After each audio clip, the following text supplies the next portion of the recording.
Thanks for tuning in, everybody. Today, using Cinema 4D R14 Studio, I am going to model, texture, and render, of all things, a pickle.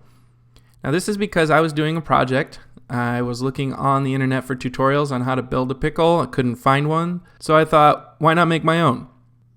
This tutorial is geared toward intermediate to advanced users in Cinema 4D. I'm not going to cover the basics, so hopefully I don't go too fast so you can keep up. And for those really advanced users better than me, I hope I go fast enough for you. Now I'm going to try to keep this whole scene using parametric objects and procedural textures. And what that means, I'm not going to convert any geometry. I'm going to keep everything live, and all the textures, I'm not going to use any scanned photography. Everything's going to be generated right from within Cinema 4D, and I'm not going to use any third-party plugins. And we're going to try and make this look as realistic as possible and as flexible as possible, so we can always change things down the line if necessary. So let's start by building a capsule. And it's important to note that Cinema brings in all primitive objects like cubes and spheres and cylinders. It brings it in with a generic unit of 200 centimeters. And that's pretty large for a pickle. And I prefer to build things in real world dimensions. That way later on down the line, if I want to put something in a project that has actual physics and dynamics, I want those objects to have real world dimensions and mass and interact with gravity and that sort of thing. So what I want to do is I want to change the height of this pickle from the 200 centimeter default down to something more realistic like 12 centimeters. And that means also changing the radius to something more like 2 centimeters. It's important to note that all primitives are built from the floor upward in the y-axis. So this is the bottom of the object and this is the top. I'm also going to change the orientation from y to z. But remember, this is still the bottom and this is the top, even though visually we've rotated it. It's still calculating all the coordinates from bottom to top, and that's going to be important for a little later when we start texturing this thing. If you look at the default geometry too, there's quite a lot of polygons in here, and we want to keep the poly count low, because this is, if we decide to put this object in a replicator or a cloner or a particle emitter, and we have hundreds of these pickles flopping around, we don't want the computer to have to calculate every single one of these polygons every time. So we want to keep the poly count low, and we can there's tricks to tease the project into thinking there's more geometry later on. So I'm going to change the height segments to 3, cap segments to 3, and I want to change the rotational segments to something like 8. Now you can see when I render, the Fong does a good job of smoothing it out internally, but you can still see that wireframe edge out there. So we can resolve that by putting this now into a HyperNURB cage. And HyperNURBs just smooths that back out. It subdivides this low quality geometry, this low poly geometry, and it puts a smooth modifier on it, and it tells it subdivide that low geometry into more pieces at render time. So I'm also going to change the difference between reviewing 2 subdivisions in the editor. I want to change it to 2 subdivisions at render time as well, because there's no need to calculate the extra geometry, because I'm pretty happy with what we're seeing in the editor, and that'll do us just fine at render time as well. And there's no need to add that extra processing time when we start to render this scene. So we want this cylinder to look a little bit more like a pickle. We do that by adding a taper modifier. And the taper modifier comes in at a fairly large size based on those default primitive sizes of 200 centimeters. So we want to scale our cage, our taper modifier cage, to match our geometry. Now remember, we did a 2 centimeter radius, which would be a 4 centimeter diameter of this capsule. So we're going to change that the size of that taper cage down to match our capsule, which is 4 by 12 by 4. And again, builds from the bottom up. We rotated the capsule, so we build the taper from the bottom up, and we want to rotate the taper cage. So we change the coordinate, and we rotate it 90 degrees. And we want to make that taper a child of the capsule.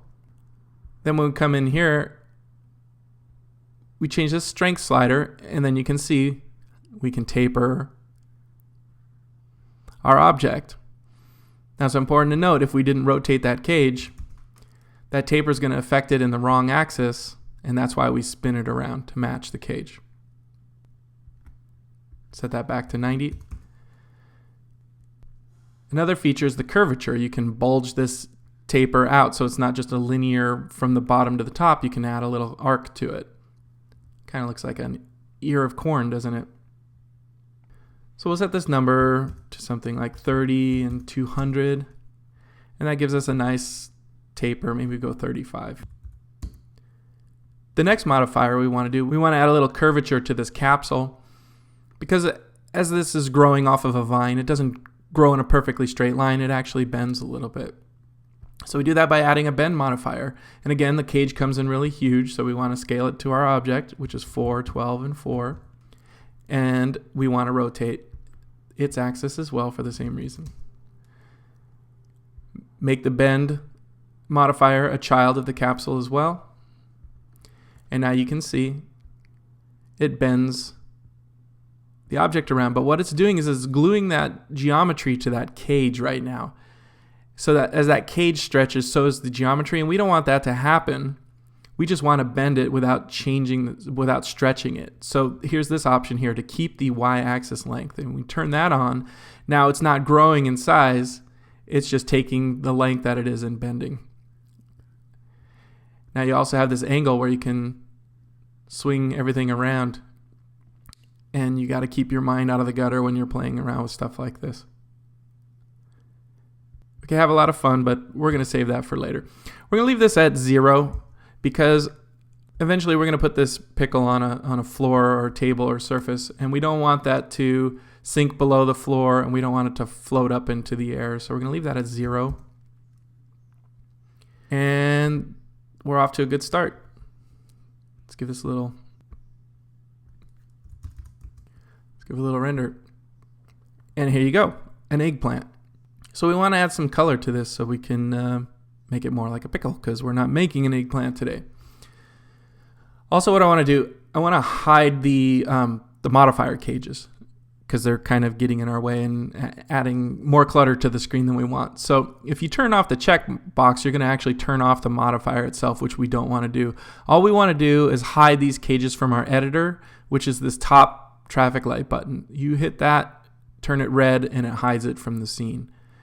I'm also going to deselect the object entirely just so it hides anything to clutter up our screen when we're coming in here to add some color right now. Turn on our interactive render region, line that up, and I'm going to bump up the quality on screen so the render looks nicer. So I'm going to open up our default material. And mine by default, I have everything turned off because I'm always modifying everything. Now we don't want to just add a solid green to this because we want it to look as realistic as possible.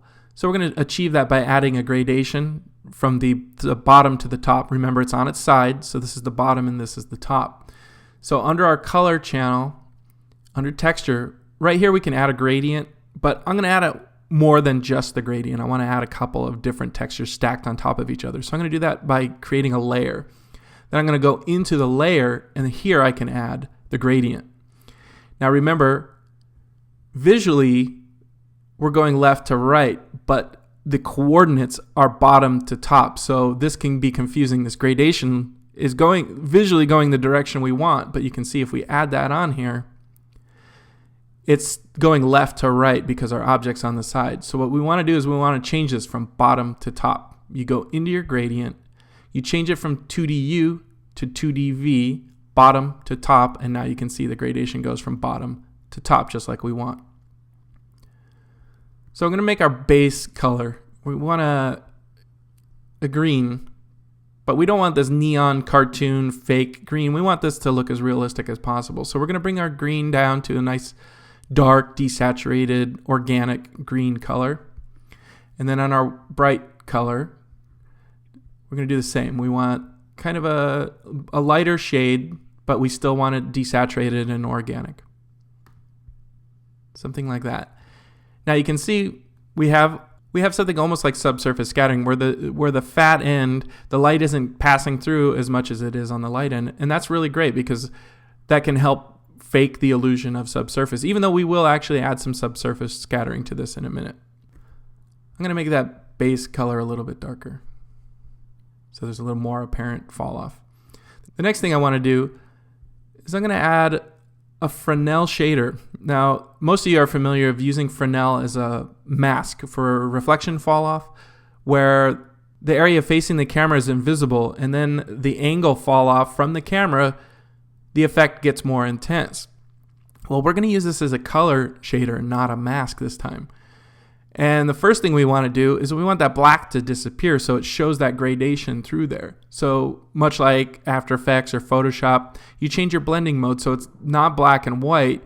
You want that black to disappear and that white to show. And you do that by setting it to screen, which makes black invisible and white opaque. And now that gradation is showing through underneath. But this is too intense of an effect. So we want to go into our Fresnel and modify it. And for starters, I want to bring that ramp down, that midpoint down, so the ramp isn't as strong. And then I want to clamp our black down so it's a little less intense. Now you can see it's starting to form a fake rim light. And in fact, that's what Fresnel is. But we don't have any lights set up in this scene. This is just the default lighting in cinema right now. So this is giving us this nice cool effect that there's a light behind the pickle. However, the white is making it not look very real. If this surface is green, then the rim light would have a little bit of the same color tint to it. So we're going to change that white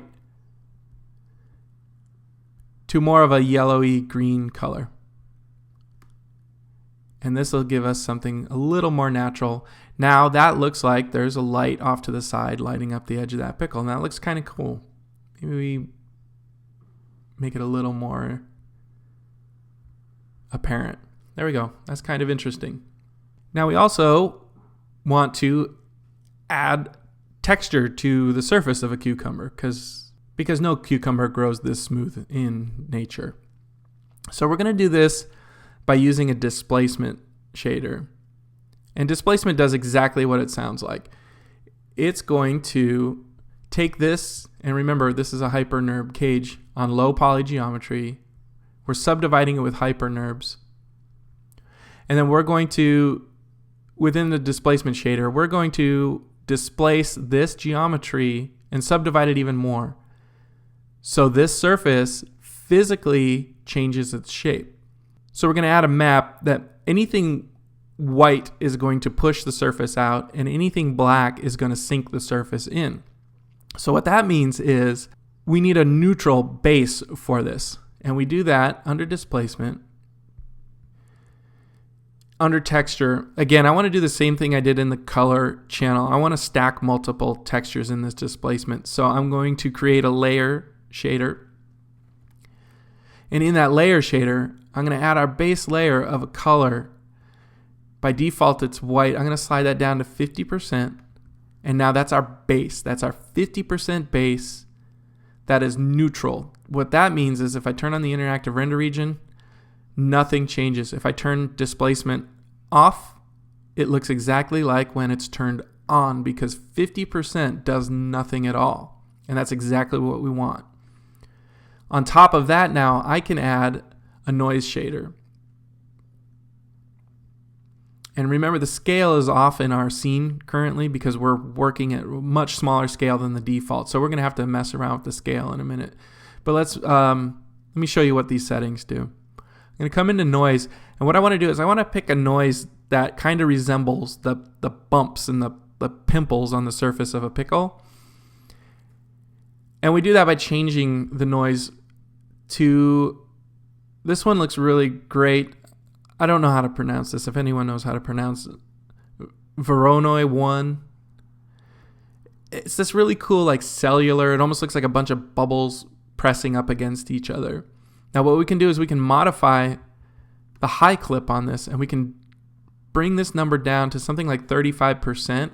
And look what happens. It's almost like it's adjusting the contrast on that. And we bring that down to 35% and we get this really great effect because it's creating organically different size bubbles for us. We've got some really dark, large circles. We've got some smaller circles that are less intense. And we can bring up the low clip to kind of push the contrast a little bit on those. Now we're going to use this as a displacement, but look from our preview here. The black pushes in and the white puffs it out. We want the opposite. We want the white to push out and the black to push in. So we're going to invert our colors. I'm just going to do that by dragging the black onto the white and then click on this and bring it back. Look what's happening in our preview right now. Now this is happening for two reasons. One, the scale is off. Our scale is much too large. And two, this black is pushing the geometry in. So we're going to want to change that blending mode and get rid of that black. So let's change the scale down to something like 10. And then back out and change the blending mode to get rid of the black. We just want this white dots to show on the gray, so we can change this to screen. Now you can see what's happening. Our base gray is keeping our pickle the same size, and then our white dots are pushing everything out.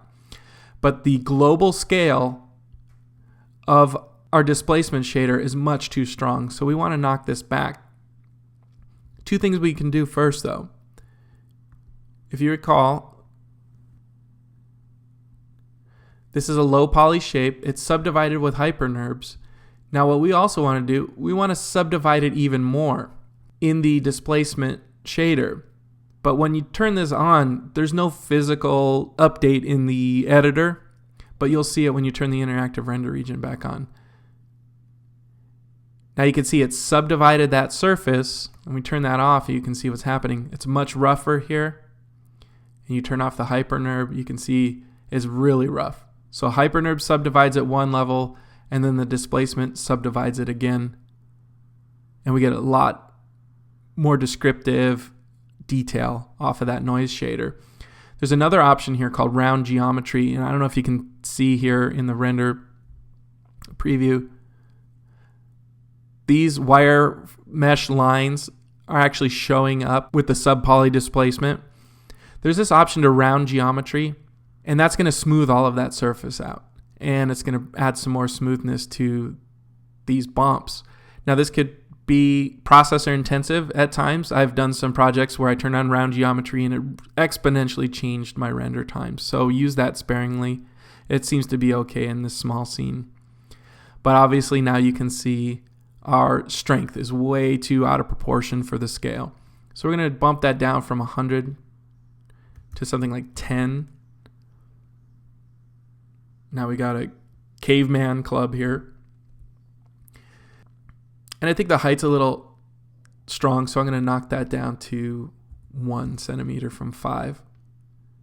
And that's looking a little bit better. Now the scale of those bumps is a little strong. Go back into our noise. I want to change it from 10 to 7 maybe. And that looks pretty good. Now the surface is still a little too smooth. If you look at a pickle, it's got kind of wrinkles. It's been sitting in the juice and it's getting all wrinkly like your skin in a bathtub. So we want to add a little extra surface on here. So I'm going to back out one. I'm going to add another shader, another noise shader. This time I'm going to make it cranial. Let me scale this up so you can see. It's got this really cool, it's kind of doesn't look very photorealistic at this scale, but it gives us this great effect when we scale it down to something like 10%. And look what that does. That's pretty cool. It's got a quilted texture, almost like toilet paper, or actually it looks like a big green turd if you're not too careful. Now the problem is we stack that above our bumps and it's set to normal, so it's not letting the bumps show through. So we want to change that to a mode like overlay. Much like Photoshop blending, that 50% will go away, white will puff up, black will go down, and it lets the two show through. But I want to stack it. I always want these bumps to be the topmost modifier. So I'm going to take those quilt lines, I'm going to drop it below.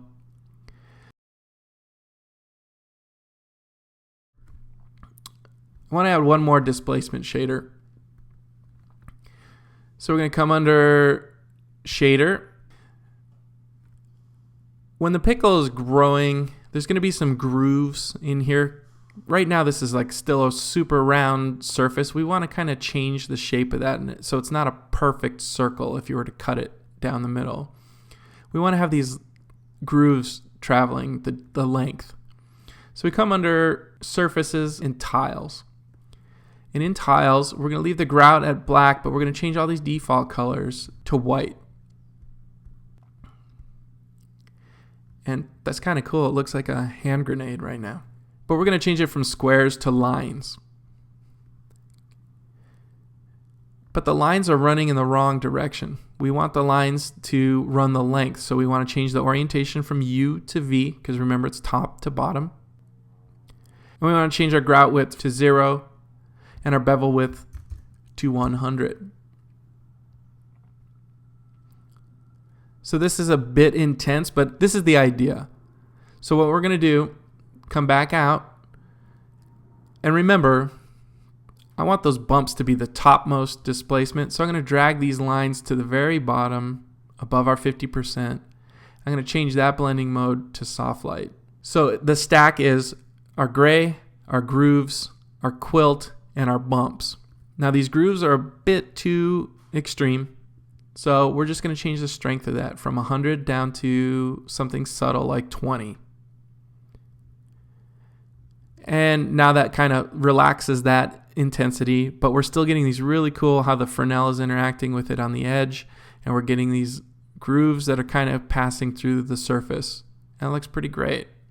Maybe make that a little stronger, like 30. It's pretty neat. So we're off to a good start. Now to get this looking a little more organic, these bumps on a real pickle, they grow a little darker. I don't know if the skin is thicker over the bumps or what causes it, but we want the exact coordinate position of these bumps. So we can do that by copying this bump channel. Remember, this is just the bumps alone. We're going to right click or control click and copy that channel. We're going to come over here to diffusion. We're going to enable diffusion. And right under texture, we can paste that same channel with the same bumps and coordinates. And now remember, we inverted the colors. We want the field to be white and the bumps to be dark. So we're going to come inside here. We're going to swap these colors out. And by doing so, now the field is clear and the dark color is on the bumps. But we don't want this black. We want this to be kind of a green. And remember, this is like a diffusion blends with kind of a multiply. So this doesn't have to be a dark green. We can make this somewhat of a light green. And when we hit OK, there we go. Now our bumps on the surface are dark. This is pretty cool. I also want to put some little white speckles on the surface. So let's go back to our color channel. And remember our layer stack here. We're going to add another noise shader. And again, we're going to pick the same noise, the Voronoi 1, if anyone knows how to pronounce again, please. And we're going to change that scale way down to like 2. And that's going to give us a bunch of dots all over the surface. Again, we want to bring that high clip down, crunch that way down. And again, we want the dots to be white and the surface to be black. So we invert. We should get like star field here. And this is exactly what we want, because now we're going to come out here and change the blending mode from normal. And instead of screen, I'm going to change this to a dodge. And that's going to give us kind of an iridescent speckle color, which is really cool, but too intense. So we're going to drop that from 100 down to 10 for much more subtle effect. And there we go. This is all starting to come together really well. So let's move away from texture and shading for the time being. Let's close our material editor. Let's turn off our interactive render region. Now what I want to do is I want to add a floor to our scene. So come under the environment tab, add a floor, and everything comes in at 0, 0, 0 coordinates in here. So we can either lower the floor below the pickle or raise the pickle up. I prefer to raise the pickle up, because if I bring this into another scene, I don't want it to always be coming in the middle of the ground. So I'm going to raise the pickle up instead. But we've got our hypernerve, our capsule, our taper bend. All these have a coordinate system on them. But I don't want to change the axis on any of these because the way they interact with the geometry, I don't want to throw those center points off. What I'm going to do is I'm going to put this whole hypernurb into a null. So I'm going to grab hypernurb. If you do Option or Alt G, it puts that into a null group. And now what we can do is change the pivot point of the null without affecting the pivot point of any of the objects inside. So I'm going to switch to a different camera view, like front or right, doesn't matter. If I grab the object and select the frame, remember, it's dangerous though. I just grabbed the hypernurb. We want to make sure we grab our null because we want to change the axis for the null and not the hypernurb or anything inside. I'm going to turn off snapping. I'm going to grab my axis tool. And with the axis tool selected, I can now slide the axis around without moving the shape. And I want to put this at kind of the meaty, fat part, the most round part of the bottom of the pickle. Again, we'll change camera angles here. Yeah, it's a good thing I changed from front to right because I was way on the wrong side of the pickle. Let's zoom in here. And let's just put that anchor point right about there. In fact, we could probably put it here. This seems even lower.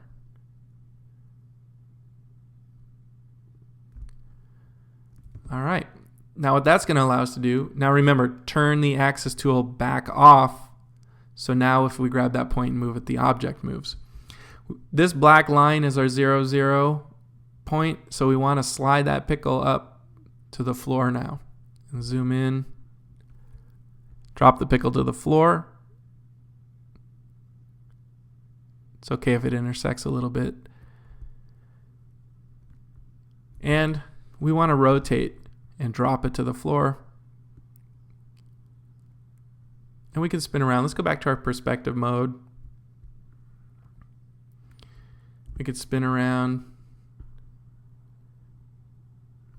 It looks like it's resting on the floor pretty good. So now at this point, let's hit render.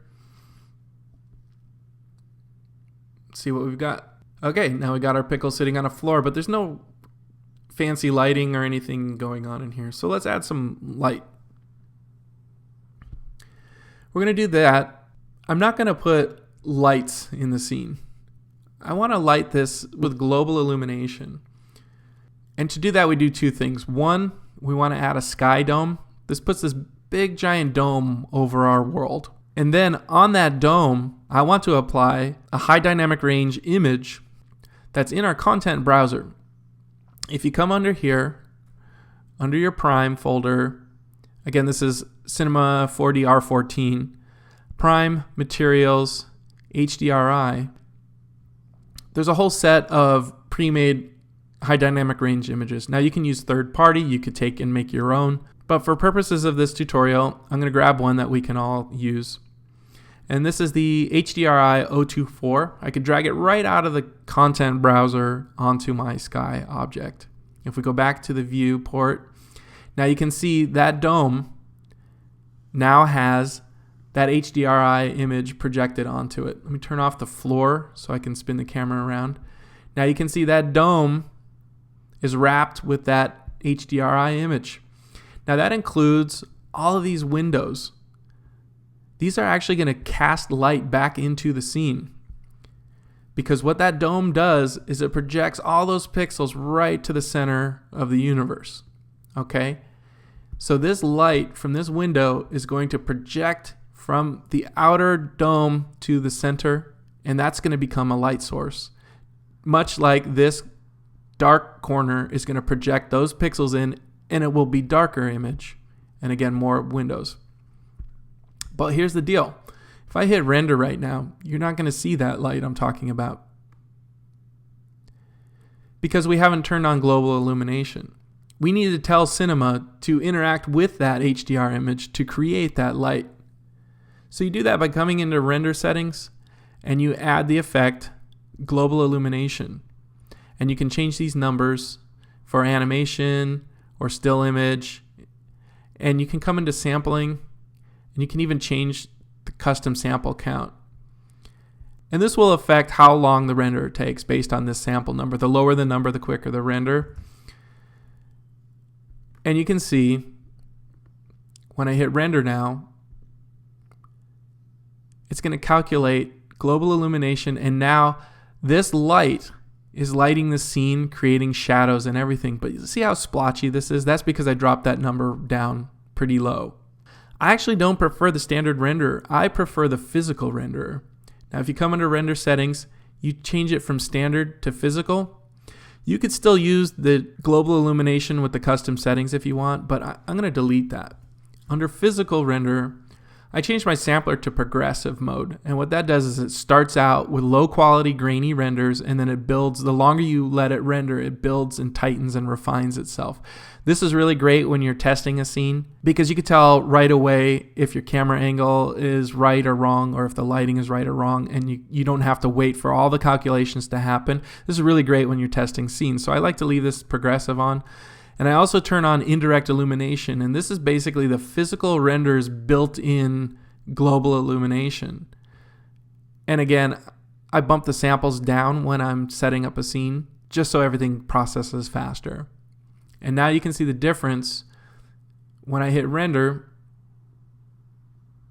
It takes a little longer to calculate, but the results are pretty good. Now, two things are happening. One, I don't want to see that projection map that's in the background here on our sky dome. I just want the light in the scene to be affected by that, but I don't necessarily want to see this. So when I grab my sky, I can go under tags and Cinema 4D tags. I can add a compositing tag, and all I have to do is uncheck scene by camera. That texture and that sky is no longer going to be visible by the camera, but it's still going to calculate all of the settings. It's still going to calculate everything. We just don't have to see it when we hit render.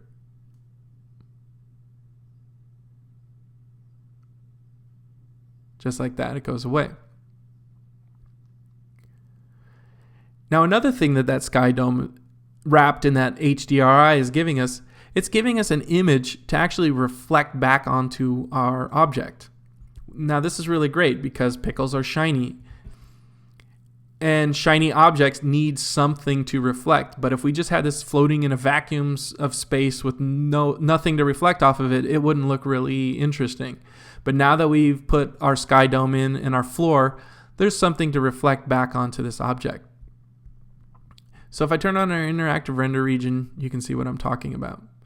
But for the time being, I'm going to turn off the physical render because that's taking too much time. So we're going to go back to standard, and we're going to turn off global illumination for now. Now that's going to render a little bit quicker for the time being. And we come back into our material. Now I want to add reflection. So we click on reflection. You can see it adds 100% reflectivity on this object as though it were made completely out of chrome. That's obviously too strong. So we want to bring the brightness of that reflection down so it's not as intense. It's only catching where that light's hitting. And then we want to add a Fresnel texture as a mask. And again, remember Fresnel, as it faces the camera, it blocks it out. As it falls away, it gets a little bit more intense. That's a little strong. Gonna knock that back. So our Fresnel is back, our reflection is back. And I kind of want to I want to blur that reflection so it doesn't look like it's really super wet like water. Blurrier reflections give the illusion of a duller surface. So maybe we bump that blurriness up to like 20%. Now you can see it knocked that edge of that reflection down, starting to look a little shiny, a little slippery, and all these specular lights are being generated from the real reflection that's around. So speaking of specular, in 3D, you have the option to add fake specular. Now, generally you want your real reflection to generate your specular on your object, but sometimes it helps to give a little bump and add a little cheat to the specular. Now this is a little too strong, we're going to knock that brightness down to about 50%. Now this is kind of making the surface of that pickle look a little rubbery, which is kind of a good effect. That might be a little too rubbery. Maybe we bring up the intensity a little bit and maybe sharpen it so it looks a little more wet. Maybe that's a little too strong. A little more there, a little less there. Somewhere around there maybe. Okay, now finally, what we want to add is some subsurface scattering. Now that is going to be how light travels through this surface of the pickle. Now, a pickle has a translucence to it. Unlike a rock, which is pretty solid, and not like water, which is completely transparent, it's somewhere in the middle. You shine a light behind this thing, it's going to internally bounce around inside the guts of this pickle and it's going to show up. So we want to add some global illumination. That's handled under the luminance channel. So if we turn on the luminance channel, you can see right away it turns the pickle solid white because the luminance is just set to a solid white color, and it's basically turning this into a light emitting object. Well, we don't want this to emit light, so we're going to change the brightness down to 0. So by doing that, it's as if we didn't turn on luminance at all. However, under texture, under effects, we add subsurface scattering.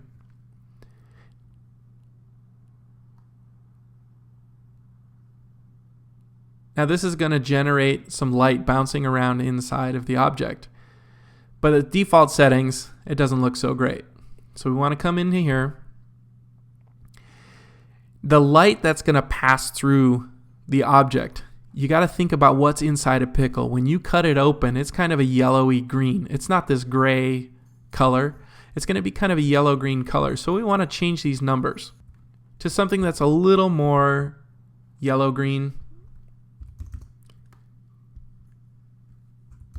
Let's try this, see what we come up with, and watch the display here as it updates. Now you can see that light passing through becomes a little yellow.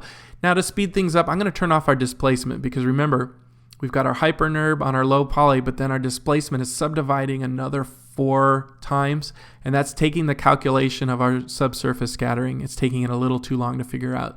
So for right now, I'm going to turn this off, and that should speed up the process of subsurface while we're messing around with these settings.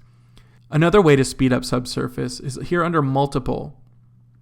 Now I don't know why this isn't default, but even Maxon recommends changing the sample density from 100 down to 50 will speed up the calculation process, and it won't change the render quality at all. So why it's not set to 50 by default, I'm not sure. The next thing to keep in mind is the length that the light passes through this object. Now our pickle is 12 centimeters long, and by default units, subsurface is set to calculate a distance to let that light travel a path of 10 centimeters all the way through the object.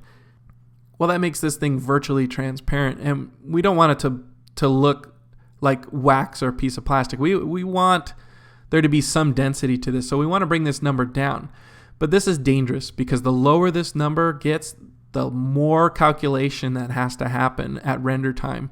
And keep in mind, once we put this displacement on and that subsurface is trying to calculate for all that geometry, it's really going to bog your system down, especially if you have multiple pickles like in a cloner object or a particle emitter. There's going to be a lot of processor intensive render time happening. So use this number sparingly. Another thing we want to do is the light, as it travels through the object, it has a fall off. So for demonstration purposes, I'm going to drop this from 10 down to 0.5. And it's going to take a lot longer to calculate. It's quick now because I have our displacement turned off. But I'm going to change this number of red from 100 up to 1,000. And what that's going to do is it's going to take red out of the center, but it's going to leave it on the edge. And same with green. I'm going to bump that up to 800. It's going to take green out of the center, but leave green on the edge.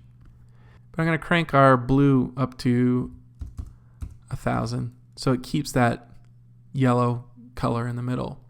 Another thing we could do is we could change the strength down from 100 to 50 so that effect isn't as intense, that light isn't affecting the glow of that object as much. And once we lock in all these settings and we're happy with them, you can back out one, and you can even change the mix strength here down another 50% if you want. And I think that's the same as if you leave that at 100, come in here, 50% of 50 would be 25. And that gives you the same effect. And again, once all these numbers are locked in, you're happy with them, you come out here, you can toy around with this setting until it reaches something you like. So right about there, let's close our material editor. Let's turn off our interactive render region. Let's reposition our camera.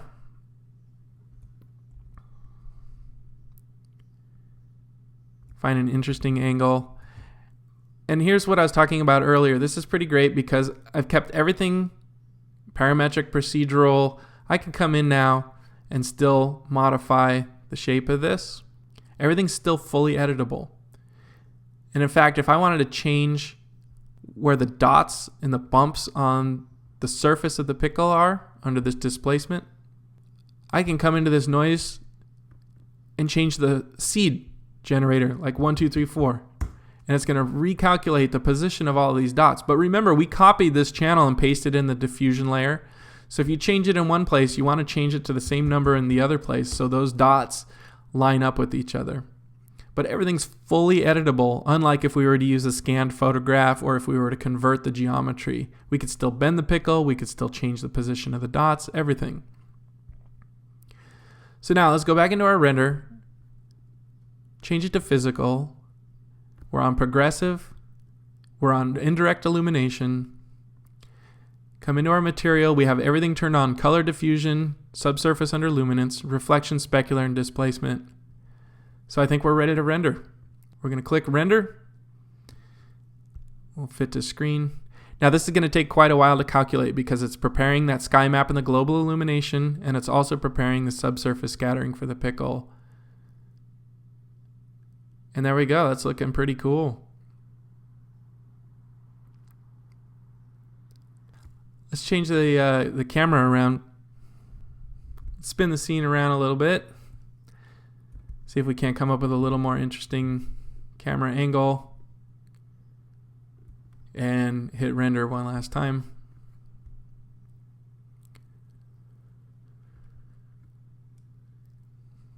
Calculating subsurface and the global illumination. Now let's just do one last thing to make this a little interesting. I'm going to create another material for our floor. On our color, let's bring the brightness down to about 50. And I want to add a reflection on the floor. Give it some blur, maybe 15. And add some Fresnel on the floor. Drag that onto the floor. Maybe change the camera angle a little bit.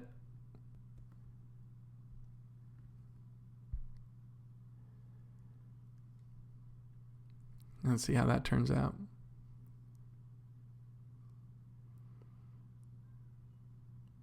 Reflection's a little strong. Knock that down. And the Fresnel.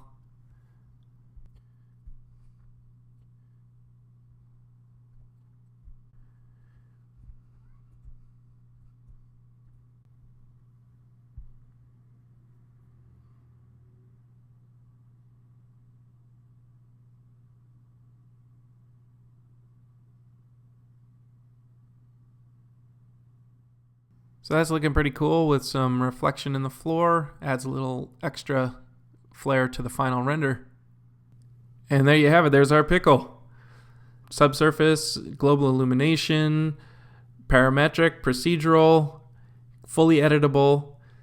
I hope you enjoyed the tutorial. If there was anything in here that you think could have been done quicker or differently, drop me a line. I'm happy to teach, but I'm always learning myself, so I'd love to hear from you. Thanks for checking it out. We'll see you next time.